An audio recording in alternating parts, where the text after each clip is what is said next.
Encerrando esse evento virtual de educação, o último tema será os reflexos da Conferência Nacional de Educação, o mesmo apresentado pelo Dr. João Roberto Moreira Alves. Vamos iniciar esse último bloco falando, em primeiro lugar, sobre as tendências de mercado para escolas brasileiras, especialmente escolas particulares. O ano promete ser bastante intenso para as escolas particulares de educação superior, especialmente, onde nós temos uma maior perspectiva de financiamento estudantil. O financiamento estudantil tem sido importante para permitir, especialmente através do FIES, uma ascensão maior de estudantes ao ensino superior. O ProUni vem secundariamente, mas nós temos que verificar que o FIES é mais interessante para as instituições de ensino, porque elas têm menos amarras burocráticas do que o ProUni, e mesmo se a instituição tiver um débito, um passivo, um tributário, ele pode participar, a instituição pode participar do FIES. Do ProUni só se tiver plena regularidade fiscal. Então já há um universo, você pensando em ensino superior, de 2.200 instituições de ensino superior, você tem mais de 500 instituições que têm problemas de cadastro de inadimplentes com a Receita Federal e consequentemente, estão impedidas de participar do ProUni. O FIES continua sendo forte, é uma demanda, e ele tem pago, a secretaria que cuida do FIES e do ProUni é a CESU, a Secretaria de Educação Superior. A Secretaria da Educação Superior, através com o apoio do FNDE, que é o grande banco onde está o dinheiro da educação, vem sendo bem administrado pela CESU e deve ter mudança. Provavelmente os secretários vão trocar com a troca do ministro, mas não deve ser uma mudança de segundo, terceiro escalão. A equipe deve continuar sendo a mesma, com as mesmas dificuldades de relacionamento que existe por parte das instituições. Agora, é uma tendência de mercado, que é um mercado promissor na área de educação à distância, especialmente, onde não há financiamento, mas tem o mercado dos cursos livres, que hoje tem sido bastante significativo. Aliás, vale lembrar que o cadastro dos cursos livres foi uma inovação em 2014. Hoje o Ministério da Educação já tem cerca de 30 mil cursos cadastrados pelas instituições de ensino.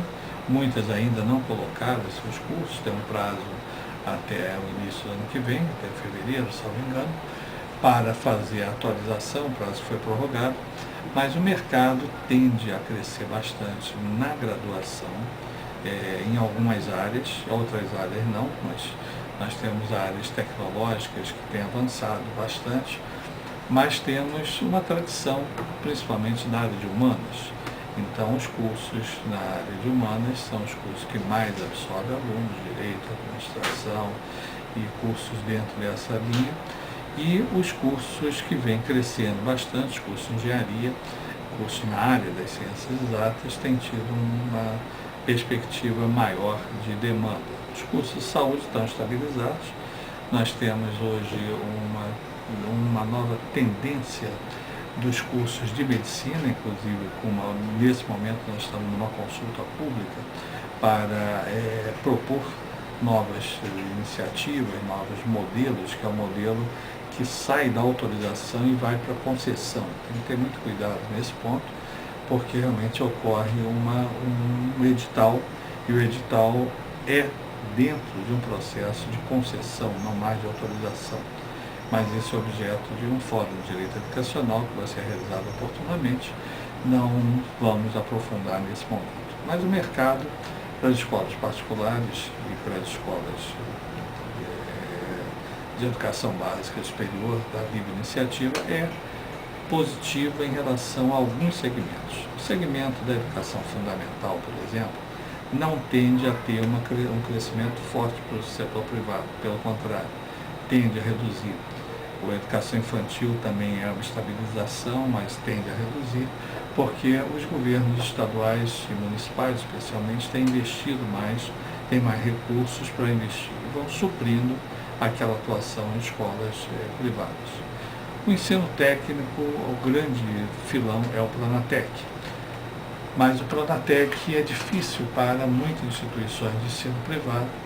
Há uma absorção pelas atividades do Sistema S e que trazem naturalmente recursos do governo federal em profusão para absorver os alunos, que são os alunos que demandam perspectivas para estudar um curso técnico ou depois um curso tecnológico. O Pronatec, ele nesse momento está centrado em grandes instituições, as instituições pequenas ainda não conseguiram avançar, mas é um mercado aberto, então deva ser trabalhado em relação a esse campo do Pronatec. A instituição, ao entrar no programa, tem que saber que ela vai bancar recursos, tem que ter recurso próprio para bancar os primeiros meses, que o governo federal só repassa recursos mais à frente, 2, 3 meses depois, às vezes até um pouco mais, mas é um mercado que é um mercado em ascensão. O governo foi uma das grandes promessas da presidente reeleita, foi no sentido de aumentar o Pronatec. O curso livre, a tendência de curso livre em universidades corporativas é muito grande. Há também um outro caminho a ser seguido, é a internacionalização da educação. As instituições de porte médio, porte grande, têm que buscar uma internacionalização, dificilmente vão conseguir sobreviver se estiver muito isolada, e temos hoje vários grupos estrangeiros adquirindo algumas instituições de ensino em nosso país. Há uma concentração, alguns adquirindo pequenas quantidades de ações, outros um número maior, mas o mercado é um mercado já irreversivelmente internacionalizado. Teremos algumas instituições que vão entrar no país, mas a tendência é que a gente tenha cada vez mais uma concentração de algumas instituições de porte grande crescendo e crescendo numa proporção bem maior do que as instituições menores. Quanto a preço, a tendência é de manter uma estabilidade, fala-se em percentuais em torno de 10%, um pouco menos, mas o ano de 2015, 2014, mostrou resultados. Aqui a inflação mostra, por exemplo, que o ensino infantil teve um aumento de 11,95% em 2014, percentual financeiro, o ensino fundamental de 11,01%, o ensino médio 10,47% e o ensino superior teve um aumento apenas de 7,63%. Na média, ficamos em educação com 8,43% projeção para uma inflação de 6,56%, inflação estimada até agora. Então, o que nós temos que verificar, e isso a imprensa destaca isso agora, nesses últimos dias, é que a proporção de crescimento dos valores para o ensino superior tem sido menor do que a proporção de crescimento do valor das mensalidades, das anuidades do ensino médio, do ensino infantil, fundamental e médio, educação básica. Então, nós temos uma proporção em média de 10% e temos 7% no ensino superior. Para o ano 2015, não deve fugir muito dessa regra, talvez um pouquinho mais. Não há um número ditado pela Confederação de Estabelecimento de Ensino ou pelos sindicatos que deva ser X, porque cada escola tem que ter a sua planilha, a definição de seus valores a serem feitos. Mas o mercado tende a ser estável, em queda na educação básica, em termos de número de alunos, em crescimento na educação superior para as grandes instituições e com um grau de risco maior para instituições de porte menor, exceto aqueles centros mais de qualidade. Agora, fora isso, é a educação à distância, que tende a ter forte crescimento, a educação profissional e todo um cenário de educação livre, que são os cursos livres que tendem naturalmente a crescer. Cenário, então, são cenários relativamente positivos, não temos risco de congelamento, de mudanças de regra e mensalidade, mas essa é uma tendência em relação a termos a educação privada em 2015. Temos das 220 mil escolas, são cerca de 40 mil da livre iniciativa, pensando em básico superior, é uma predominância da educação pública nesse conjunto, e no ensino superior nós temos uma posição inversa. A educação pública corresponde a 30% aproximadamente, um pouquinho mais do que isso, e no ensino privado equivale a 70% em termos de estabelecimento de número de alunos. Em termos de estabelecimento de ensino, mais de 90%, ou quase 90%, são instituições privadas de ensino que sofrem muito em função das regras governamentais. Feito essa consideração sobre o mercado, vamos falar no último bloco sobre os reflexos da Conferência Nacional de Educação. Tivemos a CONAE 2010 e a CONAE 2014. A Conferência Nacional de Educação foi uma iniciativa do governo federal para reunir entidades num fórum de instituições de ensino. A CONAE foi discutida nos municípios, através dos períodos dos encontros municipais, depois nos estados e depois em âmbito federal, que seria no primeiro semestre, por razões políticas, foi levado para o segundo semestre e definido no mês de novembro, ou seja, passou as eleições, foram reunidos os 2.600 delegados, aproximadamente, de um universo de 3.000 e poucas pessoas, 4.000 pessoas participando em Brasília, de um encontro que percorreu durante 4, 5 dias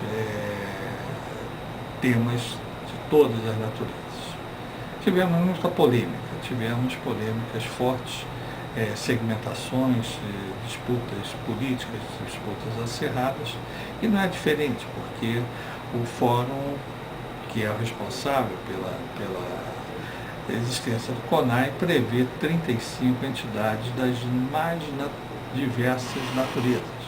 Então, nós temos segmentos de trabalhadores, segmentos empresariais, tivemos segmentos de todos os aspectos, mas tivemos, então, a CONAE sendo a apresentadora de um documento que vai ser discutido, começa a ser discutido nesse dia 9 de dezembro, coincide com o nosso fórum, onde se debate formas de fazer cumprir o Plano Nacional de Educação.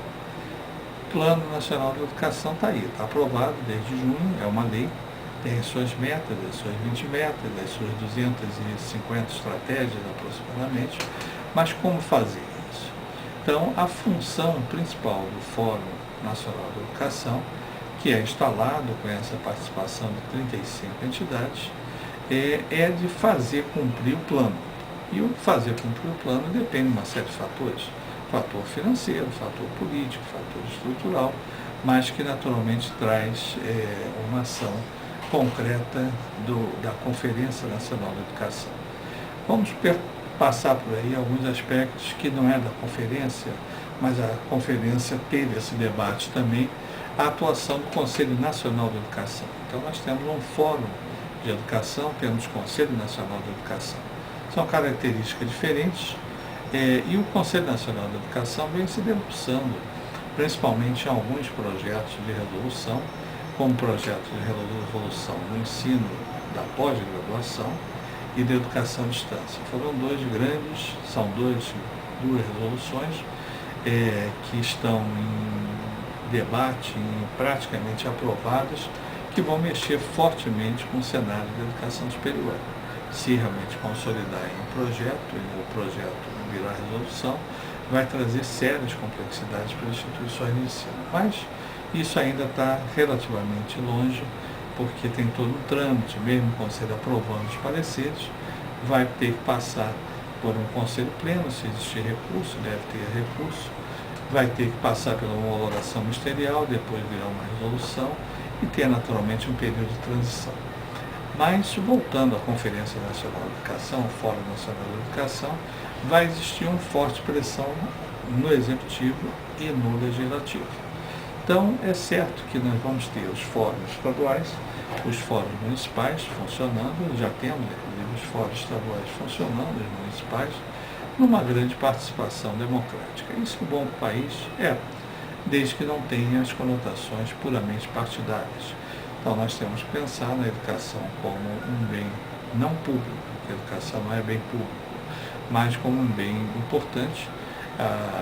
Não temos gestão democrática da educação, temos gestão democrática do ensino público.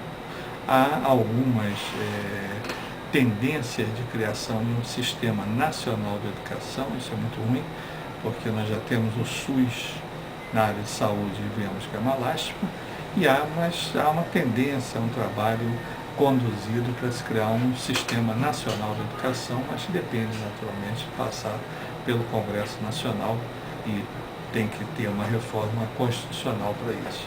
Mas as tendências então, e ao encerrar esse nosso fórum, esse último fórum de 2014, nós temos que transmitir um voto de esperança, um voto positivo a todos os educadores, diretores, gestores, alunos, toda a sociedade, no sentido que temos esperança que o Brasil prossiga caminhando em direção a ter uma educação de qualidade, e para isso precisamos ter uma participação efetiva do uso de tecnologia na educação, podermos disseminar as nossas ações, temos que ter uma responsabilidade dos governantes, isso foi bem comentado no bloco anterior, da obrigatoriedade, a necessidade dos governantes serem, até se for o caso, responsabilizados juridicamente por atos falhos, mas nós temos que ter uma participação efetiva de toda a sociedade. A educação não é para ser resolvida por um plano de governo,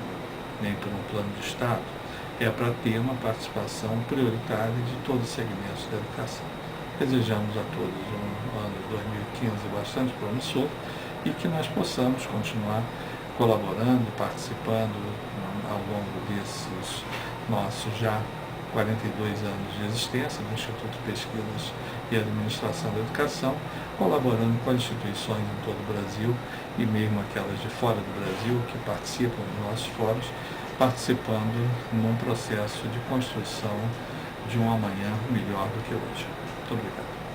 Encerrando esse ano de 2014, os eventos virtuais do Instituto de Pesquisa e Administração da Educação, desejamos a todos os participantes um Feliz Natal e um próspero Ano Novo de 2015. E esse programa foi realizado no Centro de Produção Científica do IPAE, na cidade do Rio de Janeiro, no dia 9 de dezembro de 2014, e contou com a colaboração da equipe de comunicação, do Núcleo de Educação à Distância e do Núcleo de Desenvolvimento Profissional. Lembramos que o e-mail desenvolvimentoprofissional@ipae.com.br continua disponível para sua participação. Para o próximo ano, as inscrições continuam sendo feitas pelo e-mail instituto@ipae.com.br ou pelo site www.ipae.com.br. A partir de janeiro, teremos no nosso site o novo calendário dos eventos vindouros. O Fórum de Educação Virtual, o Fórum Virtual de Educação, termina aqui. Muito obrigado pela sua participação.